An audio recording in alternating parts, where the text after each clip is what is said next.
వాటి కన్నా మరి అడిగి ఊహించు వాటి కన్నా మరి సర్వము చక్కగా చేసే సర్వము చక్కగా చేసే భక్తులారా స్మరించెదము ప్రభు చేసిన మేలులన్నిటినీ భక్తులారా స్మరించెదము ప్రభు చేసిన మేలులన్నిటినీ. మత్తయి సువార్త 23వ అధ్యాయం 18వ వచనం నుండి 20వ వచనం వరకు. మత్తయి సువార్త 28వ అధ్యాయం 18 నుండి 20వ వచనం వరకు. పరలోకమందును భూమి మీదను నాకు సర్వాధికారం ఇవ్వబడినది. మీరు సమస్తలను శిష్యులుగా చేయండి. నేను మీకు ఏ సంగతులను ఆజ్ఞాపించినో వాటన్నింటినీ చెప్పమని వారికి బోధించండి. ఇదిగో యుగ సమాప్తి పర్యంతము సదాకాలం మీతో కూడా ఉన్నాను. దేవుడు మనకి ఇచ్చిన వాగ్దానం యుగ వరకు సదాకాలము మనతో కూడా ఉన్నాడు. భూమి మీద పరలోకములో ఆయనకు సర్వాధికారం ఇవ్వబడి వాళ్ళ ఇళ్ళకు పోయి వాళ్ళ దగ్గరకు పోయి వాళ్ళ ఇంటికి పోయి చెప్తున్నాం మనం మరి దుర్మార్గుడు కూడా అర్థమైందా? కాబట్టి దేవుడు ఇచ్చిన అధికారాన్ని బట్టి మనం పోగలుగుతున్నాం. దేవుడు మన నోరు పోయిస్తున్నాడు.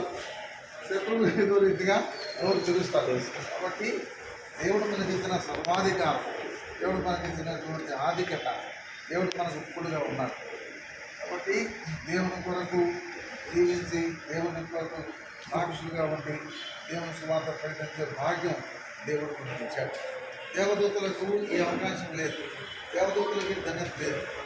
భాగ్యమైనటువంటి మనకు దేవుడు ఆధిక్యత ఇచ్చాడు.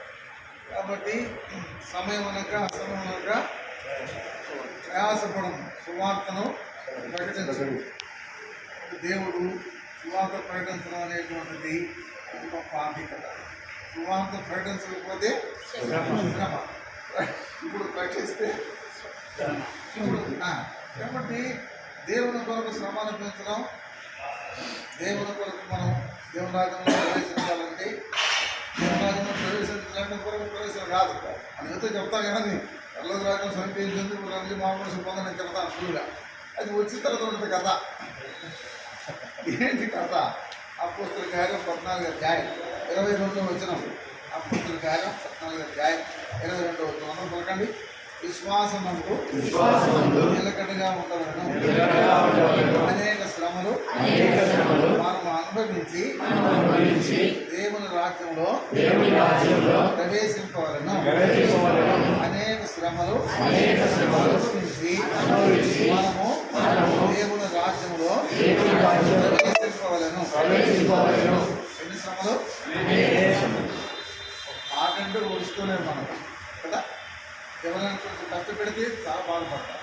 కానీ దేవుని వాక్యం చెప్పేది ఏమిటి? అనేక శ్రమ అనుభవించి మన దేవుని రాజ్యంలో ప్రవేశించాలి. ప్రార్థన చేసుకుందాం. ప్రేమ కలిగిన మా పరలోకపు తండ్రి, నమ్మకైన మా ప్రభా, మమ్మల్ని రక్షించుకున్నాం. నీ వందనాలు.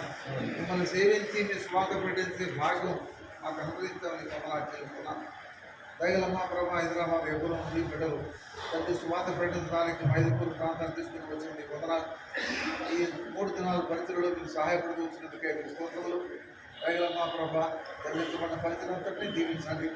మరి మిగతా 4 దినాలు కూడా ఎంతో ఘనంగా పరిచయం ఉంచండి. ముగించడానికి సహాయం చేయండి. బిడ్డలతో కూడా మీరు ఉండి నడిపిస్తున్నాం. మీకు వందనాలు.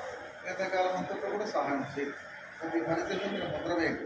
ప్రతి ఆటంకాలను మీరు తొలగించండి. సమస్త మేలు కొరకై శ్రమకు సిద్ధపరచండి. వాక్యంలో సెలవిచ్చినట్లు అనేక శ్రమను అనుభవించి మనం దేవుని రాజ్యంలో ప్రవేశించవాలని మాట కొరకై తీసుకోవడం. మీ కొరకు శ్రమపడే భాగ్యం, శ్రమపడే ఆధిక్యత మాకు ఇచ్చవలని వందనాలు. వెళ్ళలేక ప్రయాసంతో దీవించండి. మరి ప్రయాసకి మన ఫలితం దయచేయండి. ఇప్పుడు మాకు ఇచ్చిన సహవాసం కొరకే తీసుకోవడం. నేను కూడా తండ్రి జైలు పరిస్థితి కొరకు వెళ్తున్నాం. మీ శ్రద్ధ మాత్రం ఉంచండి. అనేక మంది వాక్యమని మేలుకున్నట్లుగా మీకు అనుగ్రహించండి. యేసుక్రీస్తు నామమున ప్రార్థన చేసి వేడుకుంటున్నాము తండ్రి. అనంతమైన దేవుని ప్రభువైన యేసుక్రీస్తు వారు పరిశుద్ధాత్మక అన్యోన్య సహవాసం సదాకాలం మనం తోడే నడిపించును గాక. ఆమేన్. Praise the lord.